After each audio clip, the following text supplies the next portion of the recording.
prouver ici que racine 2 ne peut pas être rationnelle, c'est-à-dire que racine 2 n'appartient pas à Q. Pour cela, nous allons utiliser les preuves par l'absurde.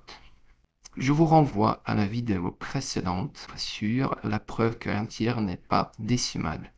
Dans cette vidéo, nous avions un exemple de preuve par l'absurde et nous avions détaillé toutes les étapes d'une telle preuve. Commençons donc notre preuve par l'absurde. Nous allons supposer que racine de 2 appartient à Q, c'est-à-dire que racine de 2 est rationnelle. On peut donc dire que racine 2 s'écrit comme une fraction P divisé par Q. P et Q sont deux entiers relatifs et P et Q sont premiers entre eux. Cela veut dire que P et Q ne peuvent avoir de diviseur en commun et que la fraction P sur Q est irréductible.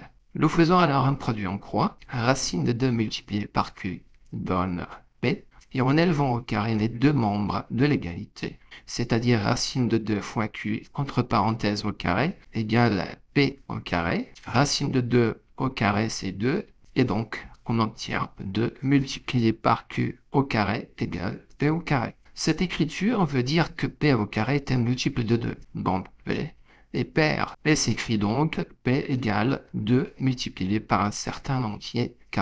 On élève encore les deux membres de l'égalité au carré, et cela donne P au carré égale 4K au carré. Nous revenons donc à l'égalité 2 multiplié par Q au carré égale P au carré, et on remplace P au carré par 4K au carré. Cela donne donc 2 multiplié par Q au carré égale 4K au carré. Là, on simplifie par 2 et on obtient Q au carré égale 2K au carré. Nous pouvons déduire encore par là que Q au carré est un multiple de 2. Cela veut dire que Q au carré est un nombre pair. On peut en conclure que Q lui-même est pair. Il faut savoir que lorsque le carré d'un nombre est pair, alors le nombre d'origine est pair. Et réciproquement, si un nombre est pair, son carré est pair. Cela veut dire donc que P et Q sont tous les deux pairs, donc tous les deux divisibles par 2, ce qui est absurde.